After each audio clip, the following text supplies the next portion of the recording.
26장 예수 그리스도와 하나님의 율법 로마서 7장 4절부터 12절 말씀.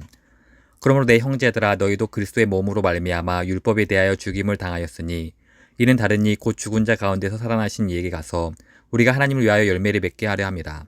우리가 육신에 있을 때에는 율법으로 말미암는 죄의 정욕이 우리 지체 중에 역사하여 우리로 사망을 위하여 열매를 맺게 하였더니 이젠 우리가 얽매였던 것에 대하여 죽었으므로 율법에서 벗어났으니 이러므로 우리가 영의 새로운 것을 섬길 것이요 율법 조문에 묻은 것으로 아니할지니라.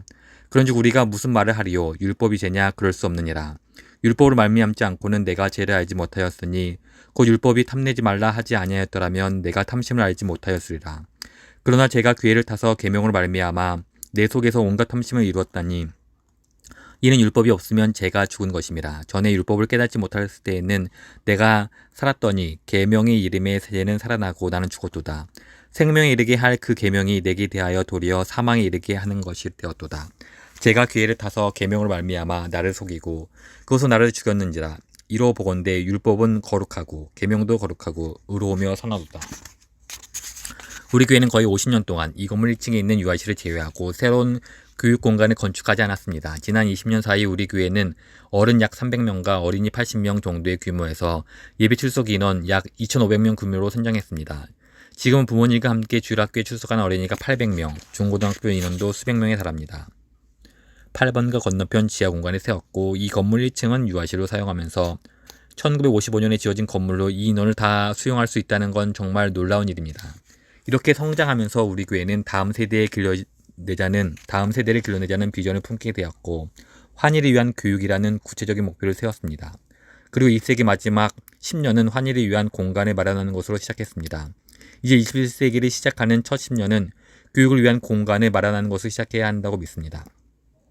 물론 교육 자체가 최종 목표는 아닙니다. 단순 지식은 교만을 키울 뿐이니까요. 우리는 보다 큰 환희를 누리는 수단으로서의 교육을 꿈꿉니다. 그리고 그것은 우리 자신뿐 아니라 나라를 위한 것이기도 해야 합니다. 우리의 교육을 통해 모든 일에서 예수 그리스도로 말미암아 최고의 하나님을 높이려고 견고하고 뿌리 깊고 살아 깊은 열정이 불타오르게 하는 것이 우리의 목표입니다. 환희를 위한 교육의 의미를 다음과 관련하여 요약해 보겠습니다. 1. 건물과 관련하여 2. 재정과 관련하여 3. 과정 절차와 관련하여 4. 예수 그리스도와 하나님의 율법과 관련하여 1. 환희를 위한 교육이 건물 확장과 관련하여 어떤 의미가 있는가? 환희를 위한 교육을 도모하려고 8번가에 있는 예배당 건물 더글라스 부지 근처에 있던 첫 건물이 화재로 붙었을 때 교회가 1885년에 구입했습니다. 를 헐고 그 터에 4층짜리 교육관을 짓자고 장로님들이 제안하고 교회가 승인한 것이 1년 조금 더 되었습니다. 더불어 그 건물 서쪽 옆으로 주차장 공간 일부를 사용해 규모가 큰 다목적 건물을 연결하여 지으려고 합니다. 지하는 청소년들을 위한 공간으로 쓰고 1층은 체육관과 소모임실, 식당, 소예배를 위한 공간 등으로 사용하자고 의견을 모았습니다. 이러한 건물 설계는 우리가 양적 성장 없는 성장이라고 부르는 비전과 연결되어 있습니다. 사람들을 그리스도에 이끌고 새로운 사람들이 그리스도의 몸으로 잘 섞이도록 돕는 일은 절대 멈출 수 없는 일이지만 이 모든 일을 여기 이 건물에서만 해야 하는 것은 아닙니다. 그래서 우리는 양적 성장 없는 성장을 추구합니다. 즉, 새 예배당을 짓거나 예배를 더 늘리지 않겠다는 말입니다. 이 다목적 건물은 마치 인큐베이터와 같이 새로운 교회를 개척하고 일꾼들을 길러내 새로운 곳으로 파송하는 역할을 합니다. 이런 식으로 양적 성장 없이 성장하기를 소망합니다. 지금은 타이밍이 맞지 않아 임시방편으로 3번 예배를 드릴 수밖에 없지만 말입니다. 2. 환희를 위한 교육이 재정과 관련하여 어떤 의미인가? 이 두 건물을 짓는 데 드는 비용은 현재 추산하기는 약 900만 달러입니다. 모두가 인정하듯 우리 능력을 넘어서는 금액이죠. 그래서 우리는 이것을 기드온 사업이라고 부릅니다. 기드온 군사 300명이 12만 명을 상대로 싸운 것처럼 하나님의 기적적인 역사로만 가능한 일이기 때문입니다. 현재 이 교회 건물에 대한 빚은 1996년에 다 갚았습니다. 우리 교회는 빚이 없습니다. 장로님들은 다음 건물도 빚 없이 짓도록 하나님께서 인도하시라 믿습니다. 우리 계획은 이렇습니다. 먼저 900만 달러를 채우기 위해 작정 헌금을 요청하고 건축 시작하기 전에 반을 지불하고 건축 끝나고 나머지를 다 지불하려고 합니다. 900만 달러가 다 작정되면 건물을 짓기 시작하겠습니다. 900만 달러 작정이 다 채워질 때까지는 절대 현금을 요구하지 않겠습니다. 그리고 이러한 계획의 변경을 필요한 경우에는 온 교회의 허락을 받겠습니다. 첫 번째 목표는 지난 10월까지 모든 작정헌금 신청을 끝내는 것이었습니다. 두 번째 목표는 오늘까지 작정헌금을 신청을 끝내는 것입니다. 지금 현재 현금으로 들어온 것과 작정헌금을 합해 655만 달러가 모였습니다. 요청하지 않았는데도 헌금을 내주신 분들이 있어서 그렇습니다. 금요 철야 때 함께 4시간 동안 기도했고 오늘도 바라고 기도하기는 하나님께서 새로운 작정하시는 분들을 통해 900만 달러를 다 채워주셨으면 합니다. 3. 환희를 위한 교육이 이 시점 이후로 어떤 절차를 거치는가? 이번 주에 새로 들어온 작정 헌금을 정리해서 월요일에 장로님들이 모여 어떻게 일을 진행할지 하나님께 여쭈려고 합니다. 그때 합의한 사항을 최대한 빨리 성도님들께 보고하겠습니다. 이 모든 일을 위해 월요일에 모여 하나님을 구할 때 여러분 모두 금식하시면서 기도해 주시기 바랍니다. 계획에 어떤 중대한 변화가 필요할 경우에는 투표를 통해 결정하겠습니다. 여러분이 약속하신 작정헌금 모두 소중한 것이기에 여러분도 이 모든 과정을 아셔야 하고 또한 기쁜 마음으로 교육의 미래를 기대하셔야 한다고 생각합니다. 4. 마지막으로 이 환희를 위한 교육이 예수 그리스도와 하나님의 율법과 관련해서 어떤 의미가 있는가? 이를 위해 로마서 7장 7절부터 12절을 보겠습니다. 바울은 율법을 옹호합니다. 7절입니다. 그런즉 우리가 무슨 말을 하리요? 율법이 되냐? 그럴 수 없느니라. 바울이 율법을 옹호하는 이유는 로마서 수신자들 가운데 어떤 이들이 들으면 충격을 받을 만한 말을 율법에 대해 했기 때문입니다. 바울이 말한 핵심은 다음과 같습니다. 칭의 혹은 성화, 의롭다 선포되거나 이루어지는 것에 결정적인 수단이 율법이라고 여긴다면 완전히 반대되는 결과를 얻게 됩니다. 율법은 죄로부터 의롭다함을 얻게 하지 않습니다. 오히려 율법은 죄를 드러냅니다. 로마서 3장 20절은 율법의 행위로 그의 앞에 의롭다 하심을 얻을 육체가 없나니 율법으로는 죄를 깨달았음이니라고 했습니다. 율법을 칭의의 수단으로 삼으려고 하면 오히려 율법은 정죄의 수단이 됩니다. 율법은 성화를 이루기도 하지 않습니다. 율법은 오히려 더 많은 죄를 일으킵니다. 로마서 7장 8절은 그러나 제가 기회를 타서 계명으로 말미암아 내 속에서 온갖 탐심을 이뤘나니 이는 율법이 없으면 죄가 죽은 것임이라고 말합니다. 율법은 죄를 드러내고 더 많은 죄를 일으킵니다. 그러므로 거룩하고 공의롭고 선한 하나님의 율법은 칭의 혹은 성화의 결정적인 수단이 아닙니다.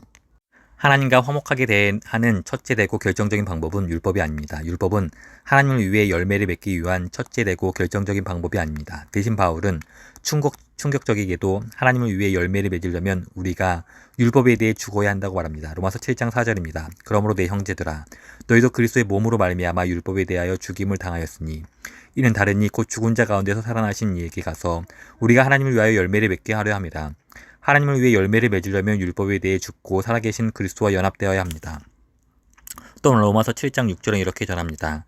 이제는 우리가 얽매였던 것에 대하여 죽었으므로 율법에서 벗어났으니 이러므로 우리가 영의 새로운 것을 섬길 것이요 율법 조문에 묵은 것으로 아니할지니라. 다른 말로 하면 먼저 자격 없는 죄인으로서 하나님과 화목을 이루고 그런 다음 의롭다함을 얻은 죄인으로서 하나님을 섬기고 하나님을 위해 율매 맺는 법을 배우는 것은 부활하신 예수 그리스도의 영과 관계에 있는 완전히 새로운 방식으로 얻어지는 것이지 율법 조문과 관계에 있는 돌 위에 새겨진 율법, 옛 방식으로는 얻을 수 없다는 말을 바울은 하고 있습니다. 그리스도인이 되고 그리스도를 닮아가는 것은 칭의와 성화, 선포와 변화, 율법을 결정적인 수단이나 매개물로 만들지 않는 방법으로 가능합니다. 그렇다면 어떻게 얻을 수 있습니까? 바울은 두 단계로 이에 대해 답합니다. 먼저 율법의 행위가 아닌 오직 믿음으로 칭의와 성화를 구해야 한다고 말합니다. 이것이 한 단계입니다. 그리고 나서 율법 조문의 옛것이 아닌 영의 새로운 것으로 칭의와 성화를 구해야 한다고 말합니다. 이것이 또 다른 단계입니다. 칭의를 위해 율법에 대해 죽고 성화를 위해 율법에 대해 죽어야 합니다. 그리고 칭의와 성화의 수단으로 율법을 놓는 대신 예수 그리스도를 믿는 믿음과 예수 그리스도의 영으로 놓아야 합니다. 영의 새로운 것. 누군가 이렇게 질문할 수 있습니다. 어떻게 이것이 새로운 것입니까? 영의 새로운 것이란 무엇입니까? 영은 구약에서도 활동하면서 사람들을 돕고 믿음을 갖게 하지 않았습니까? 맞습니다. 영은 구약에도 있었습니다. 하지만 차이가 있습니다. 구약의 영은 성육신한 신이자 인간이신 예수 그리스도의 영으로 알려지거나 경험되지 않았습니다. 대속물이자 종보자요 구원자요 주로서 십자가에 달리시고 다시 사신 예수 그리스도의 영으로 알려지거나 경험되지 않았습니다. 그리고 이 점이 중요한 이유는 하나님의 목적은 성육신 하시고 완전하고 죄를 담당하신 구원자 예수 그리스도를 영화롭게 하는 방법으로 당신의 백성들을 구원하시는 것이기 때문입니다. 그러므로 율법의 기능은 예수 그리스도가 역사에 등장하시기 전에 먼저 칭의와 성화에 뛰어들어 그리스도의 사역 혹은 그리스도의 영광을 선수치는 것이 아니었습니다. 오히려 예수 그리스도가 역사에 등장하셨을 때 칭의와 성화가 그리스도의 사역과 그리스도의 영광을 통해서만 가능하다는 사실을 가리키는 것이 율법의 기능이었습니다. 바울은 갈라디아서 2장 21절에서 말합니다. 만일 의롭게 되는 것이 율법으로 말미암았으면 그리스도께서 헛되이 죽으셨느니라. 율법의 목적은 의롭게 하는 것이 아니었습니다. 바울은 로마서 10장 4절에서 율법의 목적은 그리스도가 믿는 모든 자들에게 의가 되시도록 하는 것이라고 말합니다. 또는 갈라디아 3장 21, 22절에서 바울은 만일 능히 살게 하는 율법을 주셨더라면 의가 반드시 율법으로 말미암느니라. 그러나 성경의 모든 것을 제 아래에 가두었으니 이는 예수 그리스도를 믿음으로 말미암는 의의 약속을 믿는 자들에게 주려 함이라고 말합니다. 예수 그리스도로 영화롭게 하기, 성육신 하시고 완전하시고 십자가에 못 박히시고 제 대속물이 되시고 다시 살아나시고 영광을 받으신 예수 그리스도가 우리 칭의와 성화를 위한 중심이 되시고 영광이 되시는 것이 하나님의 목적입니다. 따라서 하나님의 영이 구약 시대에 일했던 것은 맞습니다. 하지만 예수 그리스도의 영으로 알려지거나 경험되지는 않았습니다. 그리고 하나님의 목적은 예수 그리스도가 칭의와 성화의 중심이자 기반으로 높임을 받으시는 것입니다. 구약에서 신분을 감추고 있는 예수 그리스도가 아니라 십자가에 달리시고 부활하시고 알려지시고 신뢰받으시고 보화로 여겨지시는 예수 그리스도입니다. 바울이 여기서 율법 조문의 옛것이 아니라 영의 새로운 것으로 섬긴다고 말하는 것은 그리스도의 영으로서 우리에게 나타난 영을 새롭게 갖게 되었다는 의미입니다. 이런 여지를 명확히 보여주는 말씀이 있습니다. 고린도후서 3장 17-18절입니다. 주는 영이시니 주의 영이 계신 곳에는 자유가 있느니라. 우리가 다 수건을 벗은 얼굴로 거울을 보는 것 같이 주의 영광을 보매 그와 같은 형상으로 변화하여 영광에서 영광에 이르니 곧 주의 영으로 말미암음이니라. 이것이 율법의 목표입니다. 즉 우리가 예수 그리스도의 영광을 보고 예수 그리스도를 우리 칭의와 성화의 중심이자 기반으로 알게 하는 것입니다. 우리에게 완전한 의와 희생을 제공하신다는 점에서 기반이자 우리에게 모든 만족을 주시는 믿음의 대상이라는 점에서 중심일 뿐만 아니라 예수 그리스도 그분을 맛보아 알도록 이것은 주의 영이 하시는 일입니다. 수건을 벗겨주는 수단이 되는 것입니다. 이것이 율법의 목표이고 이것이 복음의 목표이자 징수이고 정수이고 이것이 환희를 위한 교육의 목표입니다. 어린아이, 청소년, 어른 할 것 없이 말씀을 공부하는 모든 사람이 이 말씀 공부를 통해 하나님을 위한 열매를 맺을 뿐 아니라 살아계신 예수 그리스도를 삶으로 드러내게 하는 것이 우리 교육의 목표입니다. 이것이 우리 삶의 목표이자 우리가 드리는 헌금의 목표가 아니라면 우리는 돈을 한 푼도 낼 필요가 없습니다. 하지만 이것이 우리의 목표라면 온 힘을 다해 그리스도가 우리와 우리 자녀의 신뢰를 받으시기 합당한 분임을 알려야 합니다. 아멘.